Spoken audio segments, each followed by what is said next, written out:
I'm gonna be straight up, I didn't expect the Indiana Jones game from Xbox and Bethesda to be any good.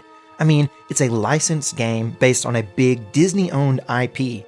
That just automatically right there makes me a little dubious. And personally, I was also a little confused at why they chose to have this game be played in a first-person perspective.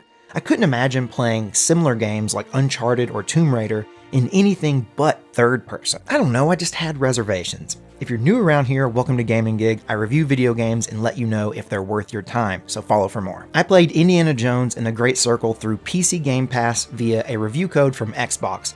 Obviously, I went into it with not very high expectations, but here's what I experienced. Yes, most of the game is played in first person, but for the stuff that would be super awkward like climbing or swinging from your whip, the game transfers to third person for those sections, and I think it helps a lot. I suspect that the main reason they went with first person is because of the combat. There's a little bit of shooting, but for the most part, it's almost entirely hand-to-hand brawling. You have your fists up, blocking punches, countering, using your whip to disarm your opponents. It's a little clumsy, but it's super visceral and raw, like real fist fighting. I can't imagine that it would feel right with an over-the-shoulder camera. The gameplay alternates between combat, puzzles, and stealth. The stealth mechanics really just aren't anything to write home about.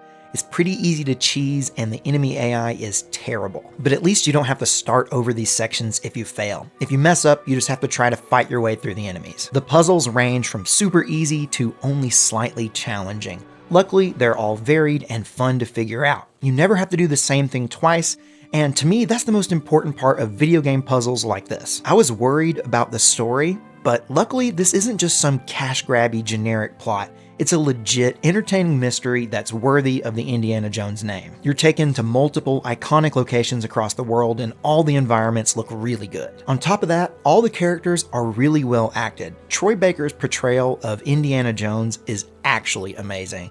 Obviously, he's doing an impression of Harrison Ford, and that's something that could have come across as cringy, but damn, he really nailed it. To me, it just feels so natural. It doesn't feel like someone trying to do an impression. It's not that he sounds exactly like Harrison Ford or anything, it's more that he just absolutely perfectly captures his essence. And that's just so much more impressive than sounding like a spot-on replica. You know, this game does have its problems. I definitely ran across a few glitches. The exploring is just okay. The character upgrading system is a little shallow. You know, there are things I could nitpick, but overall, I actually really enjoyed my experience. I finished the game feeling much more positive about it than I did going in. And although I don't think it's going to be my game of the year or anything, it's definitely a game that I feel super comfortable recommending to anyone who thinks they might enjoy it.